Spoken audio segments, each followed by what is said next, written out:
Hello again, everybody. It is Ray over at CigarClimatology with another brief instructional video. Oh, well, maybe today more in the way of informational video. We're going to look at a couple of things. And one of them is going to be centered around ranges of ambient conditions. And as you know, if you follow me or if you're a customer of mine, I highly warn against doing what I do versus doing what I tell you to do or doing what I say. And so in this little video, we're going to talk a little bit about both things. First off will be some pride in the fact that I can get humidors to do what no humidors can do, the Superman of humidors. As you know, you always have to treat my videos with a little bit of humor. But this is a pretty good example of what I'm talking about here as far as really outrageous humidor performance. And what I'm doing is I'm just adjusting a couple of temperature lines here so you can see what I'm talking about. So I can actually bring two lines. This is the humidor performance temperature line, and you can see it's really pretty much pegged around 70 and 71 degrees. And I can blow this up a little bit just so it doesn't really look like I'm cheating on details. But what I got to do is I have to blow up the whole shebang here in order for you to see the ambient temperature line, unless I move it to to its own line, which is something that I can do. I just got to go up here and grab it. So this guy, let's fool with this a little bit. Let's just create a new axis for it. 2 and yeah, we'll leave that over on the left and we'll hit done.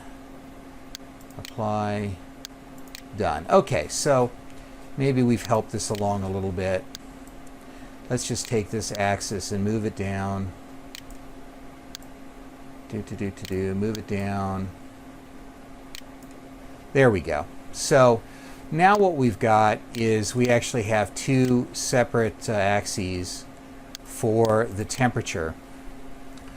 And one shows a bit more of a detailed view because what I've done is, as you can see, I've changed the scale some, so the scale just isn't really outrageous. And you can actually see some of the small peaks and valleys as far as the temperature changes in the humidor.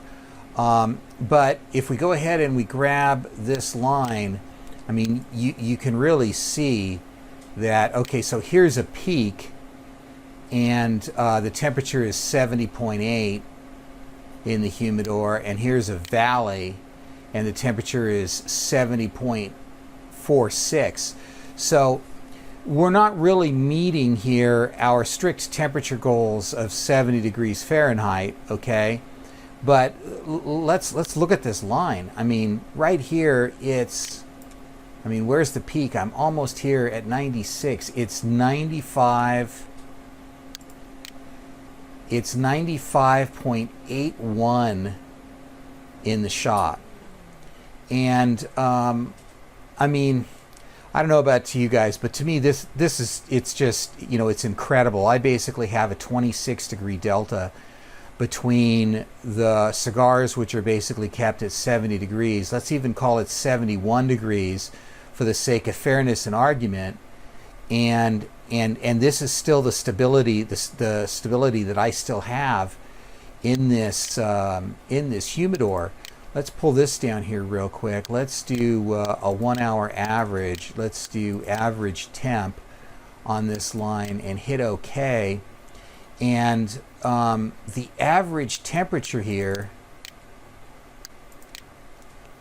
the average temperature line still at this 96. Oh, it's not giving me a reading. Let's go back here.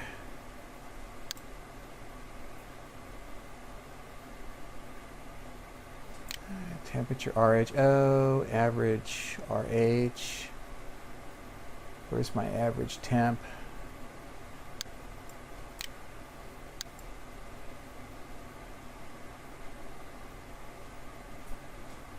Well, it's just software is not playing nice to me. It's not giving me an average temp.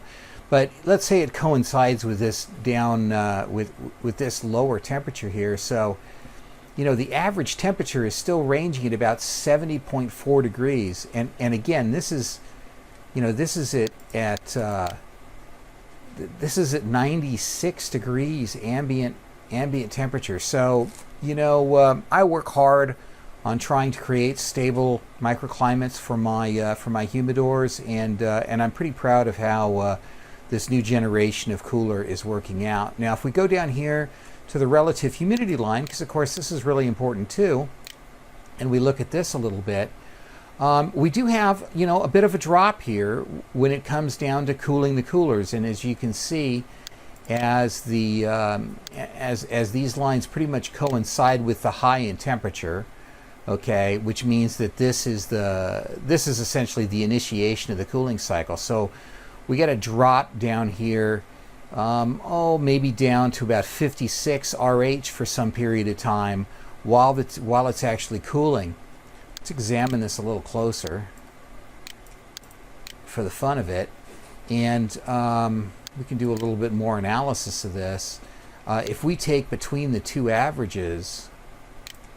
Well, look at this. I mean, we're actually only below the average line for this cooling cycle, down here at about 56, for less than 2 minutes. I don't know if you guys can see this real well, but this is 1 minute and 57 seconds. So, you know, again, just, you know, fantastic analysis of doing something that I highly don't recommend that you do, and that is store your cigars in an environment where it's really too just too far off the mark, and what would be considered too hostile for your cigars to be stored in. Now, that's the second part of this, and that's really what I'm going to talk about next.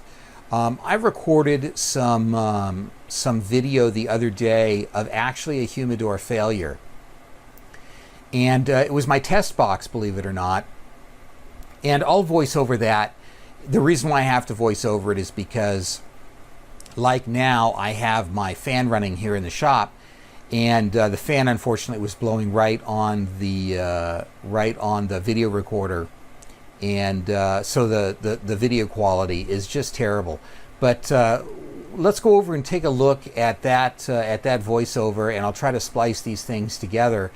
Because it coincides with this exact time frame. It actually is the day following.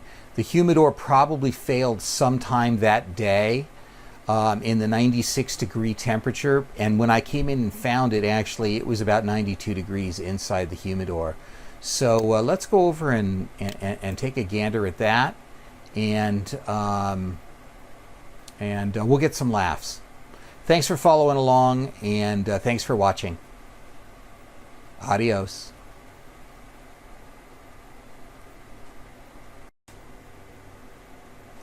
All right, so here I am back at the shop, and this is actually a video of this humidor, which is behind me. This is my test box. Now, this is the day after the 96 degree event that I showed on the previous video.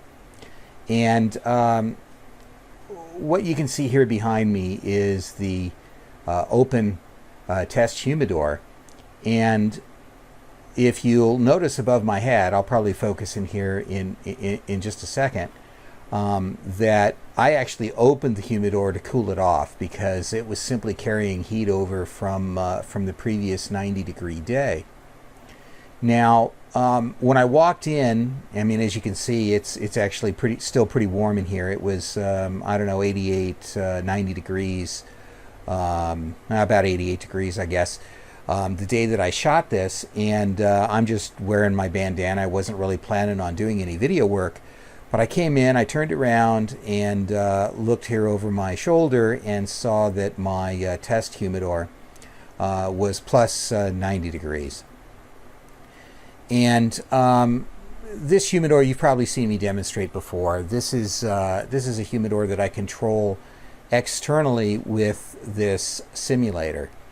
And when I came in, I freaked out. I looked up, the humidor was 92 degrees, and I wasn't real happy. So I turned everything off, and I thought, well, that's it. This particular wine cooler, this wine fridge, is over 10 years old, and I've been just beating the daylights out of this thing for 10 years. I mean, it's literally been outside in shop conditions for close to that 10-year period of time. So I've run it through summer, winter, and the rest, sometimes in 100-degree heat out in the shop. But as it turns out, I did a little quick analysis on it, and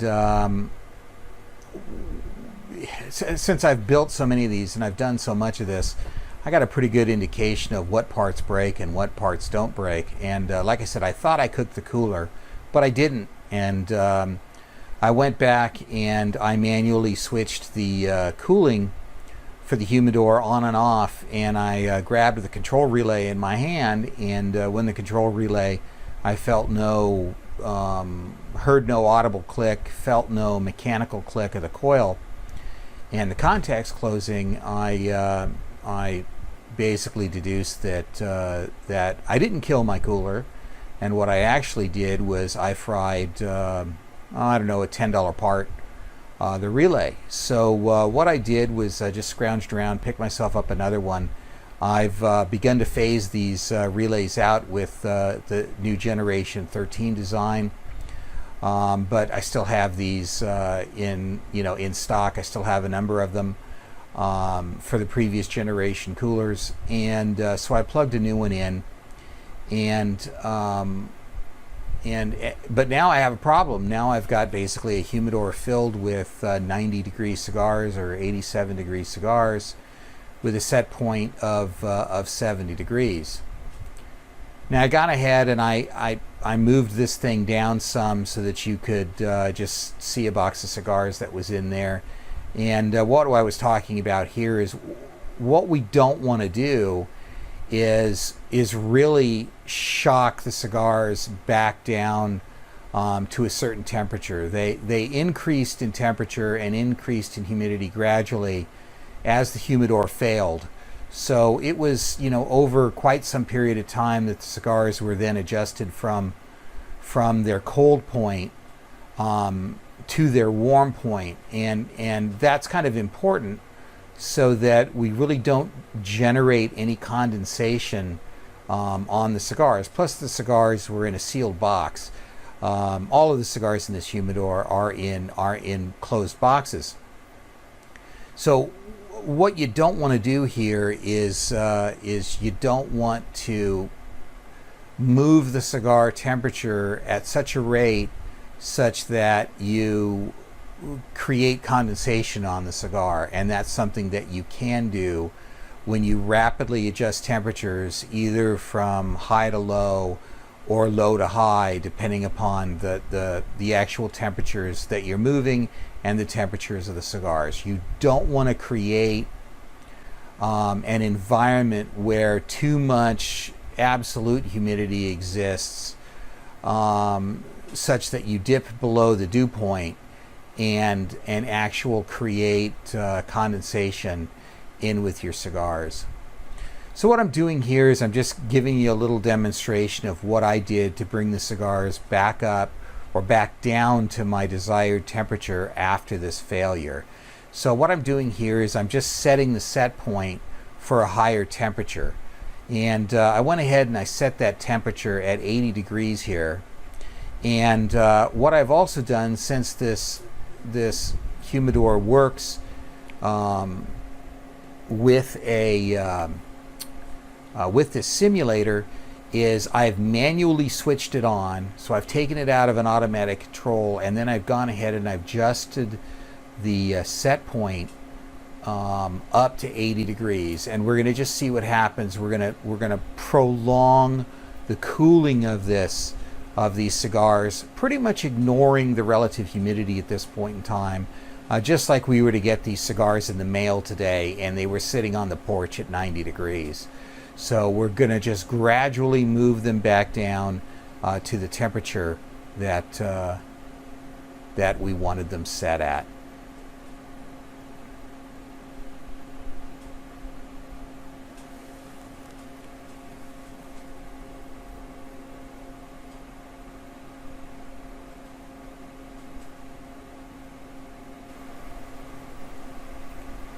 Now here we are again, and this is about 5 minutes later.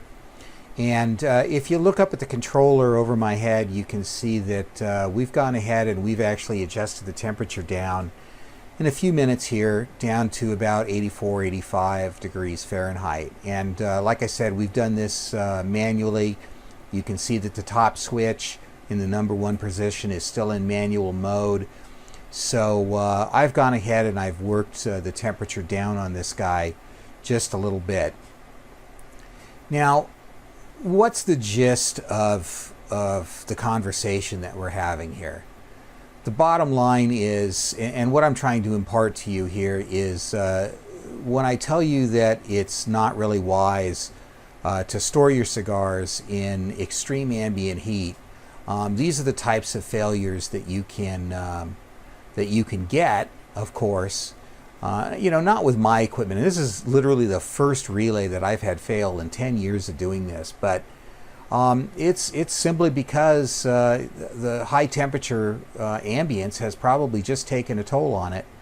And of course, it could just be the random event of simply triggering this relay hundreds of thousands of times and just finally wearing out an electromechanical device. But when I grabbed the relay was hot when I laid my hands on it for the first time. So more than likely the temperature has something to do with this and the high ambient temperature storage. So when you get one of my projects, or you create your own project, it really doesn't matter whose or what it is. Be mindful of the ambient conditions that you store in, and understand the risks of pushing these products beyond their design limitations. Again, I like to joke, don't do this at home. I'm a professional. I test these things at extreme conditions just to see how far that I can push them. And obviously you see that I test them with my cigars. I mean, this is not just a theoretical work here. I acid test the humidors and do it with my cigars, and basically prove them that that they can withstand some pretty outrageous conditions in one of my projects. But if you are either building one of my kits, or have one of my kits, or interested in striking out on your own and building your own wine cooler humidor, your own wineador, I highly suggest that you look at your ambient temperatures and you realistically set points, and you realistically analyze your ambient conditions before you go dropping anyone's humidor, yours, mine, ours, anyone's, into one of these highly outrageous conditions.